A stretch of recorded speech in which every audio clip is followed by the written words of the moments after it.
जरा सोचिए, एक ट्रेन है जो 100 किलोमीटर प्रति घंटे की रफ्तार से अपनी पूरी स्पीड में दौड़ रही है, और तभी अचानक ड्राइवर के सामने आ जाता है एक रेड सिग्नल। तो अब सबसे बड़ा सवाल यही उठता है कि अगर ड्राइवर से कोई चूक हो जाए, मतलब वो उस रेड सिग्नल को मिस कर दे, तो फिर क्या होगा?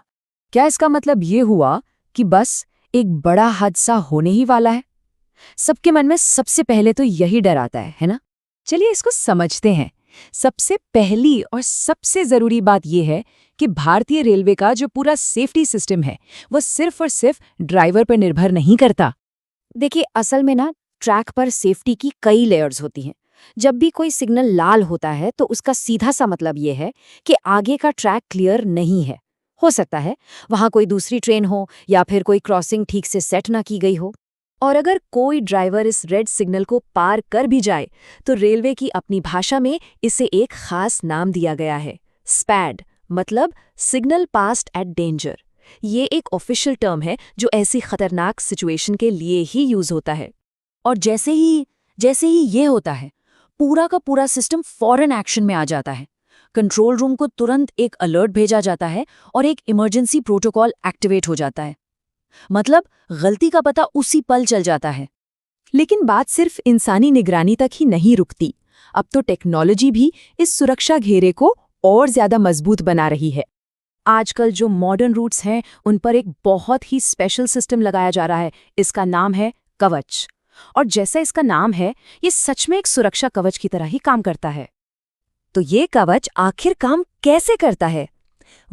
ये सिस्टम ऑटोमेटिकली ये पता लगा लेता है कि ट्रेन रेड सिग्नल को क्रॉस कर रही है, और अगर ड्राइवर किसी भी वजह से ब्रेक नहीं लगाता तो ये सिस्टम खुद ही अपने आप ऑटोमेटिक ब्रेक लगाकर ट्रेन को वहीं रोक देता है। सच में कमाल की टेक्नोलॉजी है ये। तो इसका सीधा सीधा मतलब ये हुआ कि अब हमारा सफर सिर्फ इंसान की अलर्टनेस पर डिपेंड नहीं करता, बल्कि टेक्नोलॉजी भी एक गार्ड की तरह हर पल हमारी हिफाजत कर रही है। लेकिन अब मन में एक सवाल जरूर आ रहा होगा, उन रूट्स का क्या जहां अभी तक ये कवच सिस्टम नहीं लगा है?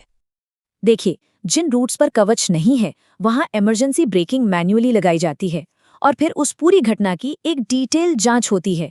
वहीं दूसरी तरफ जहां कवच है वहां तो हादसा होने की नौबत ही नहीं आती, सिस्टम उसे होने से पहले ही रोक देता है। और हाँ, ऐसा नहीं है कि मानवीय चूक की कोई जवाबदेही नहीं है।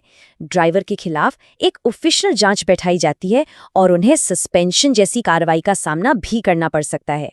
तो ये सारी चीजें, मतलब इंसान, प्रोसेस और टेक्नोलॉजी, ये सब मिलकर एक ऐसा भरोसेमंद सिस्टम तैयार करते हैं। तो इस पूरी बातचीत का सबसे बड़ा टेकअवे क्या है? यही कि सिर्फ एक गलती से फौरन कोई बड़ा हादसा नहीं हो जाता। सिस्टम में उसे रोकने के लिए कई चेक और बैलेंस पहले से मौजूद हैं। और जानते हैं, यही वो वजह है कि इतनी चुनौतियों के बाद भी भारतीय रेलवे को दुनिया के सबसे सेफ ट्रांसपोर्ट सिस्टम्स में से एक माना जाता है। तो बस अगली बार जब ट्रेन में सफ़र करें तो ये बात ज़रूर याद रखिएगा, आपकी सुरक्षा सिर्फ ड्राइवर के हाथ में नहीं है, बल्कि एक पूरा का पूरा सेफ्टी नेटवर्क है जो आपको अपनी मंजिल तक सेफ पहुंचाने के लिए लगातार काम कर रहा है। अब ये सब जानने के बाद सोचना वाकई दिलचस्प है कि रेलवे के और ऐसे कौन-कौन से छिपे हुए सेफ्टी सीक्रेट्स होंगे जिनके बारे में शायद हमें पता भी